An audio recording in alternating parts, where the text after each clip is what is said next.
Alors avant cela, on va donc mettre nos bordures. Donc on aurait pu les mettre dès le début, mais je préfère les mettre tout de suite. Enfin que maintenant quoi. Et là je m'aperçois que le texte est un peu trop en haut et qu'il y a un peu plus de marge en bas.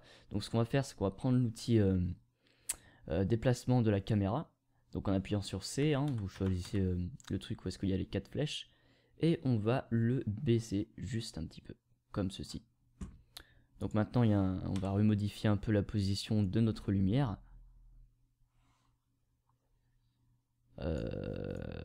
Voilà.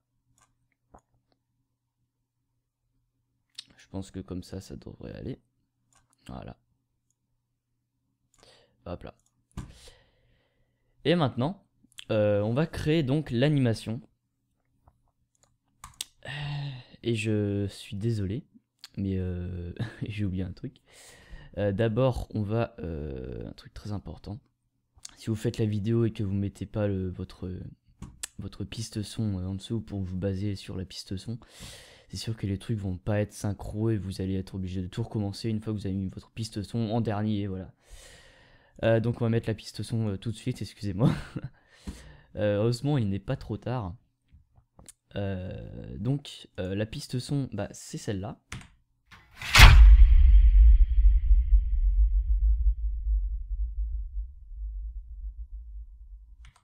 Voilà.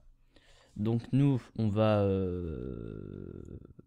se placer à 15 images, donc à 0,5 secondes, vu que 1 seconde c'est 30 images, la moitié d'une seconde sera logiquement 15 images. On regarde en appuyant sur le petit point dans le pavé numérique. On va juste reculer un peu le calque. Voilà, je pense que c'est bon. Je pense que c'est pas bon. On va se mettre à 10 images, pardon. Et là, voilà, on va faire en sorte que le truc explose à la 10e image. Donc là, que le son explose à la 10e image. On n'y est pas encore. Voilà, quelque chose comme ça, je pense. Je pense le mettre encore un petit peu. Voilà. Donc là, on a notre son qui est fait. Voilà. Donc pour faire la petite prévisualisation, vous cliquez... j'ai pas la fenêtre, j'ai oublié de la mettre. Vous cliquez sur le petit 0 du pavé numérique. Hein, vous cliquez dans la partie, dans la fenêtre du bas ici. Et vous cliquez sur le 0 du pavé numérique, puis ça vous lancera automatiquement une prévisualisation. Puis ensuite vous arrêtez, puis vous arrêtez avec 0, enfin la même touche quoi. Puis ça lancera la composition jusqu'à où ça a chargé. Bon bref, maintenant qu'on a notre piste audio, on va comment dire, on va créer l'animation avec les deux lumières. Hop là. Avec les deux lumières, oui, avec la lumière et avec le flair. Donc pour ce faire, on va aller dans la lumière, et on va dérouler la position, donc les paramètres de position. Et on va se placer, par exemple, donc on avait dit à 10 images. Voilà, c'est à partir de là que la musique explose. Donc on va se placer à 10 images, donc les images vous les voyez ici ou là. Et on va cliquer sur le petit chronomètre ici, donc ça va créer une image clé. On va se placer maintenant à, par exemple, 4 secondes. Et on va descendre en fait la valeur du milieu, donc c'est la valeur Y, si je me trompe pas. Et on va la placer en bas, enfin histoire de dire qu'elle soit un peu plus en bas, qu'elle soit en dessous du texte. Et là en fait on a créé une autre image clé automatiquement quand on a changé la valeur. Et là ce qui fait que si on retourne à la première image clé et qu'on défile jusqu'à l'autre, on voit une petite animation. Voilà, On va s'arrêter à 4 secondes, je crois, pour l'intro. Donc là, vous voyez une petite bande grise au-dessus de nos calques, dans la timeline. Donc ce qu'on va faire, c'est qu'on va appuyer sur la touche N, et elle va venir se couper, donc enfin se finir à l'endroit où on a mis notre curseur dans la timeline. Ce qui fait que maintenant, quand on lancera une prévisualisation, ça va s'arrêter à 4 secondes. Et quand on lancera le rendu, ça ne fera que 4 secondes. Voilà.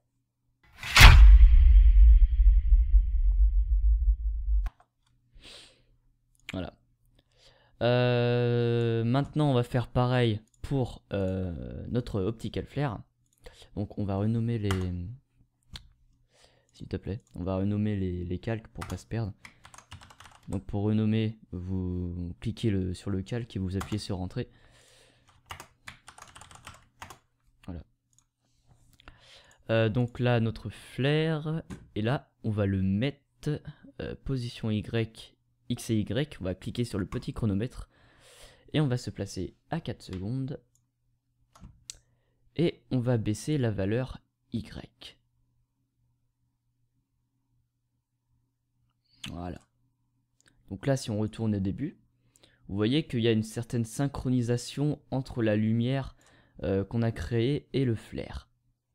Donc c'est pour ça que on a créé une lumière pour faire en sorte que le flare émette de la lumière sur notre calque. Ce qui rend plutôt pas mal. Voilà. Donc maintenant, on peut lancer une petite prévisualisation. On n'a pas encore fini, on a presque fini. Il nous manque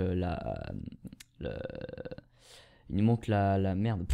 Oulala, je perds mes mots total. Enfin bref, il nous manque l'animation avec le texte élément 3D. Hop là.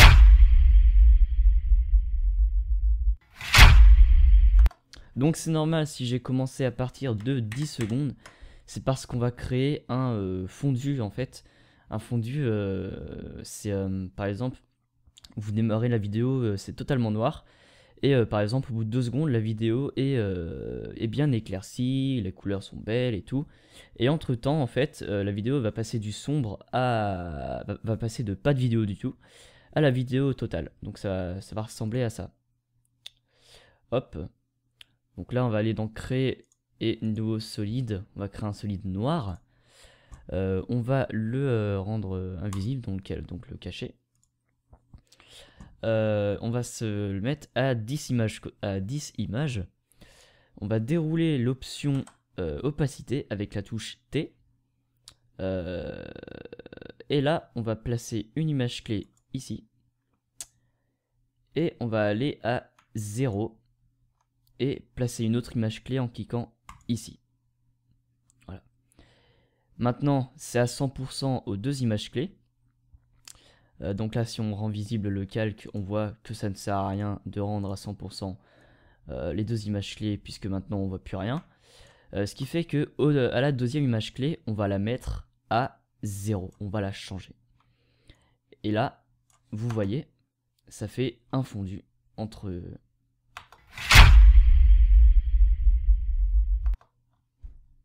Ça fait un fondu entre la première et la 10e image.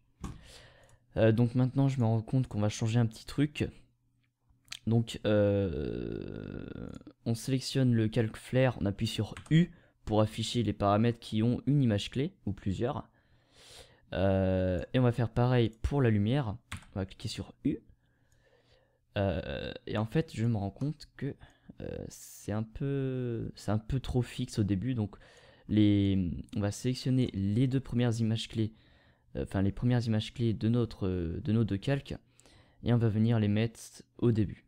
Peut-être à 1, 2 ou 3 images au début.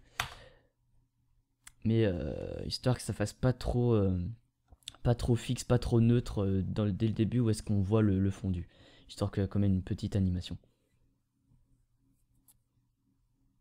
Voilà. Voilà, donc je pense que c'est bon. Maintenant, on va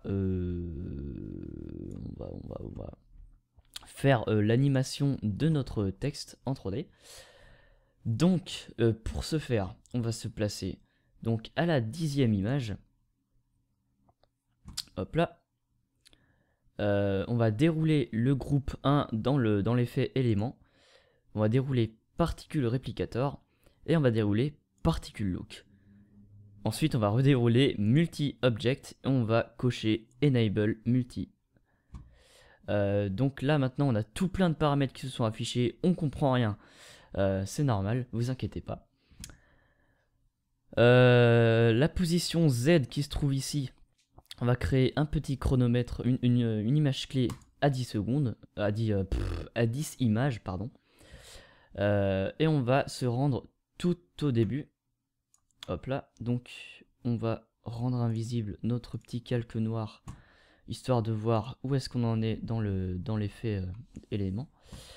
Et là, la position de notre élément, on va venir la changer. Par exemple à moins 500. Peut-être pas, moins 400. Voilà. Donc en fait, à partir de l'image 0 et de l'image 10, en fait, va y avoir cette animation là. Voilà, donc le calque, donc le texte va être près de nous, et ensuite il va aller loin, il va s'éloigner. Voilà. Donc maintenant on va créer la petite rotation des lettres. Donc c'est pour ça qu'on a déroulé le multi-object dans particule look, et on va y aller de ce pas. J'espère que... ouais. Maintenant on va aller dans rotation ici. Donc dans particule look, multi-objet et rotation. On va changer les valeurs ici. Donc on va créer d'abord une image clé en cliquant sur le petit chronomètre. On va se remettre à 0. Et là, la valeur, on va la mettre à 90 degrés. Donc les lettres, là, on voit qu'elles se tournent à 90 degrés. Indépendamment, individuellement. Donc c'est pas tout le texte qui tourne, c'est vraiment que les lettres. Et là, pouf! Il y a cet effet d'animation. J'ai même envie de rajouter un truc, parce que là, vous voyez que les lettres s'entrechoquent. On voit que les lettres se rentrent dedans. Hop. On va ajouter, on va les... Comment dire? On va aller dans Displace, ici, en dessous rotation. Et on va les écarter, en fait. On va écarter les lettres les unes des autres. Voilà, comme ceci. Voilà. Donc, on va se mettre à 1. Par exemple, on va se mettre à 15, à 0,15, pardon. On va créer une image clé. Et on va se placer à 10 images. Et là, on remet la valeur à 0. Donc je pense que ça doit pas être trop dégueulasse. Non, ça passe crème. Ça passe crème. Voilà. Donc, qu'est-ce qui nous manque? Je crois qu'on a presque terminé. Ah non, je me rappelle de ce que je voulais faire. Donc on retourne sur notre calque élément 3D. Et voilà, donc la valeur de la rotation, en fait, on va pas la mettre, je vais dérouler les images clés en appuyant sur U. On va se remettre à partir des images clés. Et la valeur de la rotation des lettres, en fait, je ne vais pas les mettre à 0, mais à 8. À 6, voilà. Et là maintenant, on va se placer à 4 secondes. Et on va les mettre à moins 5. Histoire de créer en fait un petit mouvement, histoire que ça reste pas fixe. Histoire de créer un petit mouvement entre nos 10 premières images et la fin de l'intro. Hop, donc si on lance une petite prévisualisation. Hop, on peut voir vite fait que les lettres bougent, ne restent pas fixes, histoire que ça fasse pas un peu mort dans notre intro.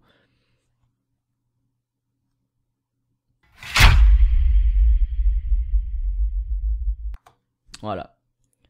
Hop là. Donc on a presque terminé notre intro. Ensuite on va modifier un truc de notre piste audio là. Vous entendez un petit truc au début. celui-là. Le petit te. Voilà.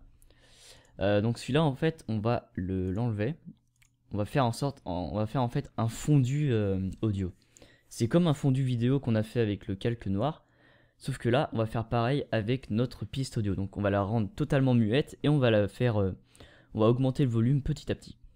Donc pour ce faire, on refait la même chose avec les images clés. Donc on clique sur le petit chronomètre au début. Et on vient au moment où ça pète. Donc logiquement c'est à 10 secondes ou 9. Ouais, à 9 secondes. Voilà. On va mettre une autre image clé. Et on va retourner sur la première. Et la baisser à moins 48. Donc là si on écoute. Voilà, on entend la petite transition entre le muet total et le volume normal. Donc maintenant, on va remodifier encore un autre truc dans la partie son. Donc là, on entend qu'à la fin, ça devient pas totalement muet. Il y a encore, ça coupe net en fait. On va rajouter une autre image clé ici et on va la mettre à moins. J'avais mis combien? Moins 20 je crois.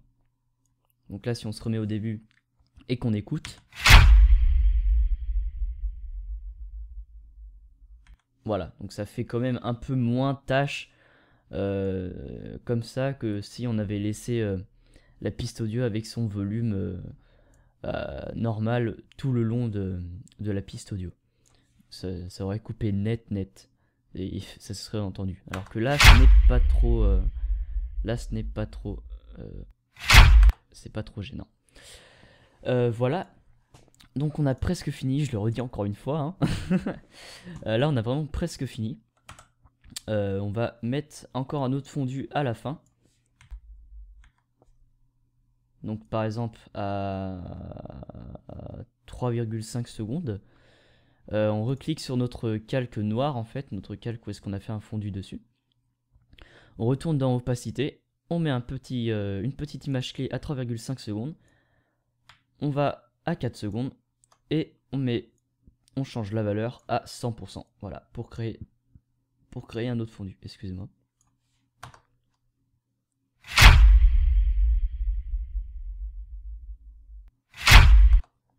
Voilà. Donc il nous manque encore un seul truc, histoire de rendre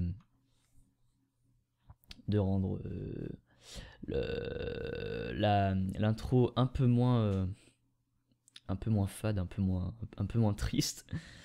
On va rajouter on va augmenter le flicker du flair en fait.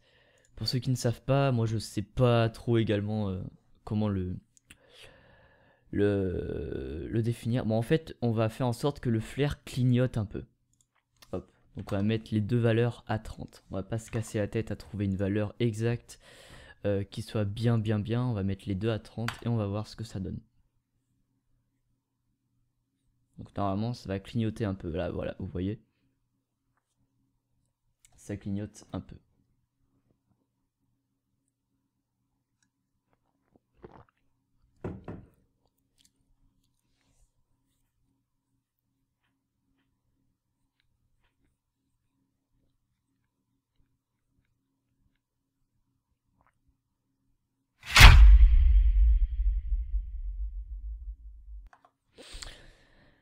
Bon bah je crois que c'est bon. Je crois qu'on a terminé l'intro de ce premier épisode.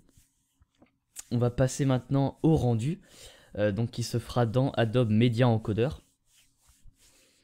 Donc pas dans After Effects, pas dans le rendu, dans le module de rendu de base de After Effects, parce que Adobe Media Encoder a beaucoup plus de paramètres et je trouve ça bon d'attaquer ça dès le premier épisode pour bien comprendre Media Encoder. Donc avant de vous laisser et d'aller sur Media Encoder pour faire le rendu de la vidéo, je vous dis juste que en fait vous pouvez changer le texte en recliquant sur le texte élément, en resélectionnant l'outil texte, hop, et puis maintenant, je sais pas, je vais marquer Ionic, voilà. Voilà, c'est tout bête, au cas où, si vous voulez changer de texte en cours de route, ou si vous... Voilà, c'est tout bête, voilà. Hop, donc je vais laisser élément. Hop là. Encore une fois, le flair, hein, je l'ai pas dit, mais je le dis. Vous pouvez changer la couleur, hein, vous pouvez très bien mettre... J'ai eu un bug de voix. Vous pouvez très bien mettre, je sais pas, en orange, hop, global. Changer un peu ce que vous voulez, hop. Vous n'êtes pas du tout obligé de mettre en bleu. Hein. Moi j'ai mis en bleu parce que c'est la couleur de base. Hein. Je me suis pas vraiment cassé la tête à tout. Voilà, après vous pouvez mettre en orange, bah, changer un peu toutes les couleurs. Hein, mais bon voilà, hein, j'ai pas... CTRL Z qui marche pas. D'accord. Voilà, donc on va remettre en bleu. Hein. Voilà. Ouh, c'est un peu trop bleu. Comme ça, ouais. Bon, on se retrouve tout de suite sur Adobe Media Encoder dans la prochaine partie de ce tutoriel. A tout de suite.